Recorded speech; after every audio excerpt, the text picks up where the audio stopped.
Hello dear students, welcome to Smart Knowledge. प्यारे बच्चों, आज की जो वीडियो है उसमें हम डिस्कस करने वाले हैं common annual school examination for class 8, subject रहेगा साइंस।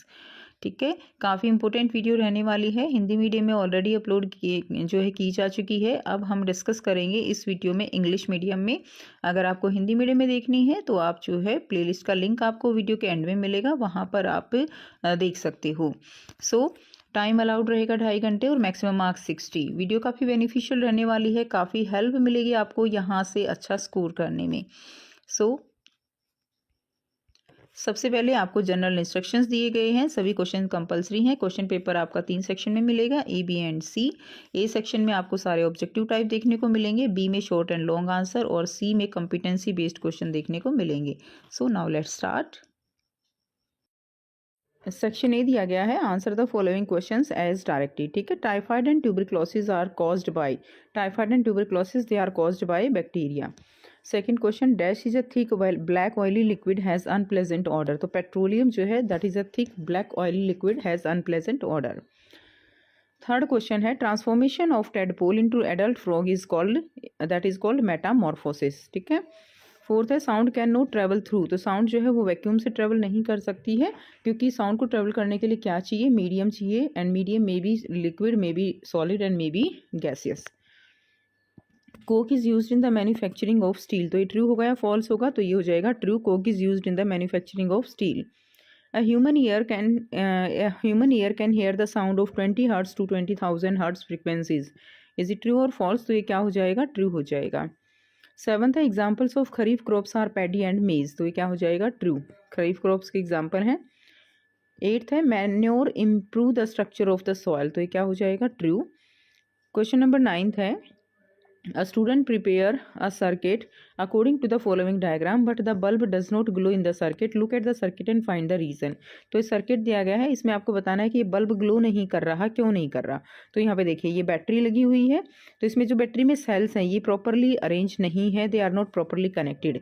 तो ये प्रॉपरली कनेक्टेड कैसे होंगे, तो इसमें देखिए, एक पॉजिटिव, बड़ी लाइन पॉजिटिव, छोटी लाइन नेगेटिव, ये पॉजिटिव, ये नेगेटिव, ये पॉजिटिव, ये नेगेटिव, 3 सेल लगे हुए हैं। ये जो है इस तरह से कनेक्ट हो जाएंगे और ये कनेक्शन होगा प्रॉपर बैटरी के लिए। ठीक है, सेल्स इस तरह से जोड़े जाएंगे, तो इसमें दोनों तरफ पॉजिटिव हैं, तो ये जो है गलत हो जाएगा। तो ये इसका सही आंसर होगा। आंसर हो जाएगा, cells are not properly connected, so bulb will not glow. Next देखिए, अगला क्वेश्चन दिया गया है विजुअली इंपेयर स्टूडेंट्स के लिए है, by which effect of electric current electric bulb glow. तो इसमें आ जाएगा heating effect of electric current. ठीक है। नेक्स्ट क्वेश्चन दिया गया है, what is reflection of light. तो रिफ्लेक्शन ऑफ लाइट क्या है, that is bouncing back of the light from any surface is known as reflection. Question number 11, name 2 oviparous animals. तो 2 oviparous animals कौन से होते हैं, जो कि जो एग ले करते हैं। तो हैन, स्पैरो, फिश जो है वो क्या हो जाएंगे, ओवी पैरस एनिमल्स के एग्जाम्पल। Define pressure. प्रेशर क्या है, that is a force acting on a unit area of a surface, that will be the pressure. Section B देखेंगे, सेक्शन बी दिया गया है, why sun, water and air are called inexhaustible natural resources. Inexhaustible क्यों है, क्योंकि ये use जब हम करते हैं इनको तो ये ख़त्म ना होने वाले हैं, इसीलिए इनएग्जॉस्टिबल रिसोर्सेज हैं। आंसर लिख देंगे, these resources are present in unlimited quantity in nature and are not likely to be exhausted by human activities, so these are called so. ठीक है, इसलिए इनको हम इनएग्जॉस्टिबल कहते हैं, क्योंकि ये रिसोर्सेज प्रेजेंट हैं अनलिमिटेड क्वांटिटी में और हम यूज़ करेंगे तो ये ख़त्म नहीं होते हैं। नेक्स्ट देखेंगे, विच 2 properties of sounds determine the loudness and pitch of the sound. कौन सी 2 प्रॉपर्टीज हैं जो कि लाउडनेस और पिच को डिटरमाइन करती हैं। तो देखिए, loudness is of sound determined by the amplitude of the sound. जो लाउडनेस है वो किससे यहाँ पे डिटरमाइंड होती है, एम्पलीट्यूड से। तो ये क्या हो जाएगा, ये जो है एम्पलीट्यूड है। And pitch of the sound is determined by the frequency of the sound. Pitch जो है वो किससे डिटरमाइंड होगी, वो फ्रीक्वेंसी से होगी। 1 सेकंड में कितनी ज़्यादा वेव्स बनती हैं उतनी ही ज़्यादा क्या होती है, पिच होती है। नेक्स्ट देखिए, an electrician always wear a rubber gloves and rubber slipper while doing repair work of electrical appliances, why. तो इसमें क्या आ जाएगा, because rubber gloves and rubber slippers they are insulator substance, so the electrician will be safe for experience of electric shock। तो ये insulator होती हैं electricity की, जिससे करंट नहीं लगेगा, इसलिए इनका यूज़ किया जाता है। नेक्स्ट देखिए, अगला क्वेश्चन है state the difference between external fertilisation and internal fertilisation. Very important question. External और इंटरनल फर्टिलाइजेशन में क्या डिफरेंस है? तो एक्सटर्नल फर्टिलाइजेशन क्या होता है? Fertilisation takes place outside the organism body. Body के आउटसाइड अगर फर्टिलाइजेशन होता है लाइक फिश में, फ्रॉग में, ठीक है ना, तो इसमें मेल फीमेल, मेल जो है वो स्पर्म रिलीज करता है, फीमेल एग रिलीज करती है, आउटसाइड फर्टिलाइजेशन होता है, उसको हम एक्सटर्नल फर्टिलाइजेशन कहेंगे। एंड इंटरनल में fertilisation takes place inside the female body, cow, buffalo, human being, ठीक है, ये आंसर आ जाएगा। सो नेक्स्ट देखिए, नेक्स्ट क्वेश्चन दिया गया है और में क्वेश्चन दिया गया है draw the diagram showing binary fission in amoeba. तो यहाँ से डायग्राम ड्रॉ कर लेंगे, ठीक है। तो देखिए ये क्या है, अमीबा है। तो सबसे पहले अमीबा में जो न्यूक्लियस है वो 2 पार्ट्स में डिवाइड होता है, तो डिवाइडिंग न्यूक्लियस हो जाएगा। उसके बाद जो है ये क्या होगा, ये इस तरह से साइटोप्लाज्म डिवाइड होगा और उसके बाद ये डॉटर अमीबा बन जाते हैं। तो ये डायग्राम काफ़ी इंपॉर्टेंट है, तो इसको अच्छे से देख लीजिए। नेक्स्ट क्वेश्चन देखिए, explain the process of binary fission in amoeba. Amoeba में जो बाइनरी फिजन है उसका प्रोसेस बताना है। So amoeba reproduce by binary fission. It begin by the division of its nucleus into 2 nuclei. It is followed by the division of its body into 2 daughter amoeba. Each part receive a nucleus. 2 daughter amoeba are produce from 1 parent amoeba. जो हमने diagram में देखा बस उसी की explanation यहाँ पर दी गई है। नेक्स्ट क्वेश्चन करेंगे, draw available diagram of female reproductive system in humans. So ये डायग्राम हो जाएगा, आप इसको अच्छे से ड्रॉ करेंगे। ये क्या है, these are the fallopian tube. ये क्या हो जाएगी, ovary. This one is uterus and ये क्या है, सर्विक्स है। एंड ये पार्ट क्या हो जाएगा, वेजाइना। तो इसको आप अच्छे से प्रैक्टिस करेंगे। नेक्स्ट क्वेश्चन देखिए, क्वेश्चन नंबर 7 है write any 2 changes in object when we apply force on it. जब भी हम किसी ऑब्जेक्ट पे फोर्स लगाते हैं तो क्या चेंजेस होती हैं? तो आंसर रहेगा उसकी शेप में चेंज हो सकता है, उसके साइज में चेंज हो सकता है, मोशन में चेंज हो सकता है। So change in shape, size and a motion. Next question देखेंगे, और में दिया गया है which force is applied in between the 2 object when kept in contact. What changes can be seen on the object due to this force.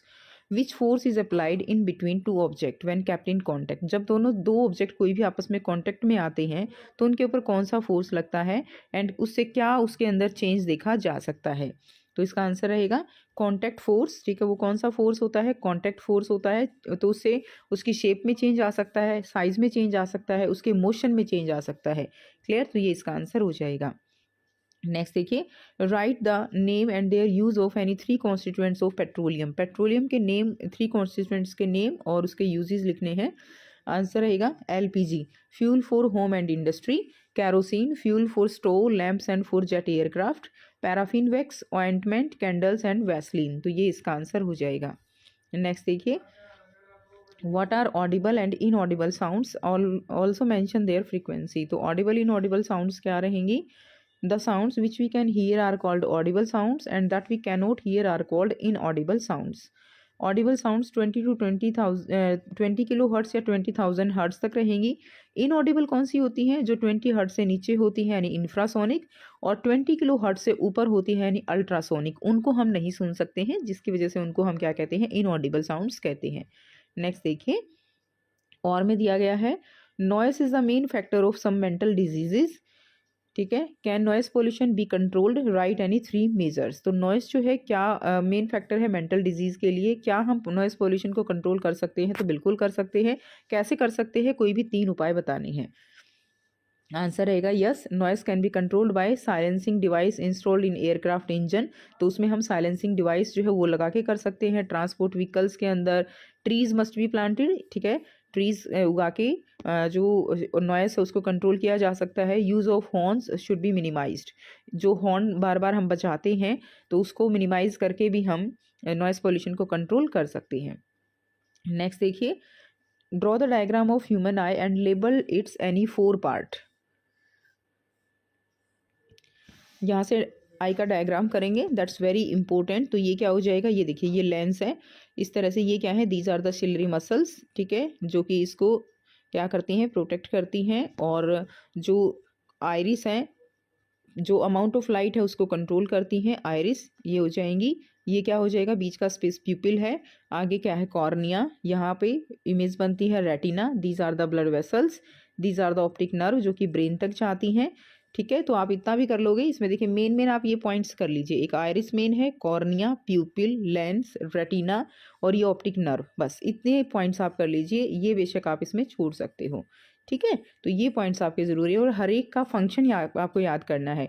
Iris का function क्या है, colour देना। कॉर्निया का फंक्शन क्या है, प्रोटेक्शन देना और लाइट एंटरिंग में हेल्प करना। प्यूपिल का क्या है, अमाउंट ऑफ लाइट जो है जो एंटर करती है वो प्यूपिल से ही करती है, क्लियर। उसके बाद लेंस का फंक्शन क्या है, image formation. Retina that is formation of image, ये स्क्रीन है जहाँ पे इमेज फॉर्म होती है। ऑप्टिक नर्व का फंक्शन क्या है कि जो मैसेज है वो इलेक्ट्रिकल इम्पल्स की फॉर्म में कहाँ तक जाती है, ब्रेन तक लेकर जाता है मैसेज को। तो ये इसके फंक्शन हो जाएंगे। अगला क्वेश्चन है describe the structure of human I. Human आई का स्ट्रक्चर को डिस्क्राइब करना है, तो कुछ इस तरह से आप लिख देंगे। Human eye is spherical in shape, its transparent part is called cornea, behind the cornea एक dark muscular structure called iris, in iris there is a small opening called pupil, ठीक है। Size of pupil is controlled by iris, eye lens form images on retina, ये इसका answer हो जाएगा। अगला question है what do you understand by non contact force, explain any two non contact force with example. Two non contact force का example देने हैं। तो नॉन कॉन्टैक्ट क्या है, जिसमें ऑब्जेक्ट आपस में कॉन्टैक्ट में नहीं आते हैं लेकिन फोर्स लगता है। द फोर्स एक्सर्टेड और act on an object without being in contact with it, ठीक है, तो उसमें कॉन्टैक्ट में नहीं आते हैं। तो इसमें फर्स्ट हो जाएगा magnetic force, the force exerted by a magnet on iron और अदर मैग्नेट। सेकेंड है ग्रेविटेशनल फोर्स, तो force exerted by earth on bird etcetera from a distance, तो ये क्या हो जाएगा, ग्रेविटेशनल फोर्स हो जाएगा। नेक्स्ट देखिए अगला क्वेश्चन दिया गया है दैट इज और में why the shoulder bags are provided with broad strips not thin straps. जो आपके शोल्डर बैग्स होते हैं लाइक स्कूल बैग ही है, तो उसके जो स्ट्रैप्स होते हैं वो ब्रॉड होते हैं, वो थिन नहीं होते। तो ऐसा क्यों होता है, तो देखिए आंसर क्या रहेगा, that is school bags are provided with broad straps to increase the surface area in contact with the shoulders and reduce pressure on the shoulders. तो अगर क्या होता है कि pressure is equal to force upon area, ये relation होता है। अगर एरिया कम होगा तो प्रेशर ज़्यादा लगेगा, अगर एरिया ज़्यादा है तो प्रेशर कम लगेगा। यानी स्ट्रैप्स अगर चौड़े होंगे तो क्या होगा, उस पर चौड़ाई की वजह से प्रेशर क्या होगा, कम हो जाएगा और हम ईजिली बहुत हैवी बैग्स को भी उठा सकते हैं। लेकिन अगर एरिया कम होगा तो प्रेशर जो है क्या होगा, ज़्यादा लगेगा, ठीक है, ये आंसर हो जाएगा। नेक्स्ट देखिए what is the direction of force of friction. Force of friction की डायरेक्शन क्या होगी, तो हमेशा जिस डायरेक्शन में फोर्स लगता है उससे ऑपोजिट डायरेक्शन में हमेशा फ्रिक्शन लगता है। तो आंसर रहेगा always opposite to the direction of motion. जिस भी डायरेक्शन में मोशन हो रही होती है, जैसे एक कार है वो आगे की तरफ चल रही है, तो फ्रिक्शन किस डायरेक्शन में लगेगा, in the opposite direction. Next देखिए सेक्शन सी दिया गया है match the column A with column B. तो कॉलम ए को कॉलम बी से मैच करना है, ठीक है। तो इसमें देखिए इसमें आ जाएगा दैट इज फीमेल एनाफ्लिस। फीमेल एनाफ्लिस को किससे मैच करेंगे, इसको करेंगे मलेरियल पैरासाइट कैरियर। फीमेल एनाफ्लिस जो है वो मलेरिया की पैरासाइट कैरियर है। एडीज जो है फीमेल एडीज वो डेंगू वायरस कैरियर है। यीस्ट जो है वो उसके लिए क्या आ जाएगा, ब्रेड, ठीक है, बेकिंग में काम आती है। लैक्टोबैसिलस क्या काम करता है, सेटिंग ऑफ कर्ड। राइजोबियम क्या करता है, नाइट्रोजन फिक्सेशन। वायरस इसके लिए आ जाएगा एड्स, ठीक है, तो ये इसका आंसर हो जाएगा। नेक्स्ट देखिए क्वेश्चन नंबर 13 है Ravi went to visit his दादाजी in summer vacation, he saw every day that his दादाजी who is a farmer going to his field, वो डेली खेत में जाते हैं। One day Ravi saw some tools of different kind, some were familiar to him. एक दिन उसने कुछ टूल्स देखे अलग अलग तरह के जिनसे कुछ उससे वो फेमिलियर था। He asked his Dadaji about the tools. Then his Dadaji told him that all are those were used in farming. कि सभी जो tools हैं वो फार्मिंग में यूज़ होते हैं. New technical tools are also used along with the traditional tools. So answer इसमें question दिया गया है to get better yield before sowing seeds the tools use to break soil clumps. तो कौन कौन से यूज़ होते हैं, हो, कल्टिवेटर, प्लो, तो ये तीनों ही यूज़ होते हैं। तो आंसर हमारा ऑल ऑफ दीज हो जाएगा। The tools use for sowing the seeds, कौन सा टूल जो है सीड को सो करने में यूज़ होता है, कल्टीवेटर, प्लो ये नहीं होता, इनसे टीलिंग की जाती है। सीड ड्रिल इसका सही आंसर हो जाएगा। नेक्स्ट क्वेश्चन देखिए the tool use for ploughing the field, field को प्लो करना है तो किससे करेंगे, प्लो से ही करेंगे। Next modern method of irrigation क्या है, तो ड्रिप इरीगेशन और स्प्रिंकलर सिस्टम, दो याद रखेंगे। ड्रिप इरीगेशन और स्प्रिंकलर सिस्टम जो है वो मॉडर्न मेथड है इरीगेशन के। इसके अलावा मोट, ढेकली, चेन पंप ये पुराने मेथड है, ट्रेडिशनल मेथड में आ जाएंगे। क्वेश्चन नंबर 14 है An electric circuit can be drawn on a paper with the help of a symbol of the electric component. The electric circuit allow electricity to flow through it and is used to provide electricity for various purposes such as running electric motor, providing electricity to a bulb or a fan. The electric circuit consists of a key that acts as a switch which can be placed anywhere in the circuit which help to break off or to join on the circuit. तो इसमें सारा circuit से related दिया गया है कि जो electric current है उससे हम क्या क्या कर सकते हैं। ठीक है, ऑन की स्थिति में होता है तभी उसमें से करंट फ्लो करता है। तो क्वेश्चन है, a close path of electric current is known as. Close path क्या होता है? क्लोज पाथ को हम क्या बोलते हैं? तो क्लोज पाथ को हम क्या बोलते हैं? सर्किट बोलते हैं जिसके अंदर स्विच होता है, बल्ब होता है, वायर हैं, बैटरी लगी होती है। When circuit is complete the bulb will. अगर सर्किट कंप्लीट तो बल्ब क्या करेगा? ग्लो करेगा। नेक्स्ट है, switch is a device which help to complete the circuit when in on position. Switch कब काम करता है? जब वो ऑन पोजीशन में होता है। और में दिया गया है, the source of electric current in a electric circuit is. तो सोर्स क्या है? Electric current in a electric circuit. इसमें क्या आ जाएगा? बैटरी आ जाएगा। A will be the right answer. Next देखिए, human eye is a unique gift of nature which enable us to see the world. ठीक है, ह्यूमन आई जो है वो हमारे लिए एक यूनिक गिफ्ट है जिससे हम पूरे संसार को देख पाते हैं। Light looks like white. Light जो है वो वाइट दिखाई देती है, but it is a mixture of many colour. लेकिन ये बहुत सारे कलर का मिक्सचर है which is a natural phenomena. Iris and pupil found in human eye help to control the amount of light enters in the eye. Iris और pupil जो है human आई में वो कंट्रोल करती हैं कि कितनी अमाउंट ऑफ लाइट एंटर होगी। तो लाइट क्या है? Light is a form of energy. First question का आंसर एनर्जी हो जाएगा। Iris present in I control the amount of light. A will be the right answer. White light is a mixture of dash colours. तो white light जो है वो किस colours का mixture है? तो वो किसका मिक्सचर है? 7 कलर्स का, जिसको हम किससे याद करते हैं? जिसको हम विबग्योर से याद करते हैं। क्लियर? विबग्योर से इसको हम लर्न करते हैं। नेक्स्ट देखिए, अगला क्वेश्चन दिया गया है, क्वेश्चन थर्ड का और ही, which is not a part of white light. इसमें कौन सा जो है वाइट लाइट का पार्ट नहीं है? तो रेड, ग्रीन, वॉयलेट ये तीनों ही वाइट लाइट के पार्ट हैं। ब्लैक वो वाइट लाइट का पार्ट नहीं है। नेक्स्ट क्वेश्चन और में दिया गया है, our eyes alone can not see any object. हम जो है बिना लाइट के किसी भी ऑब्जेक्ट को नहीं देख सकते हैं। It is possible only when light reflected from an object enter our eye. किसी भी चीज़ को हम कब देख पाते हैं? जब ऑब्जेक्ट के ऊपर लाइट पड़ती है, वहाँ से रिफ्लेक्ट होती है, हमारी आंखों तक पहुँचती है, तब हम उस ऑब्जेक्ट को देख पाते हैं।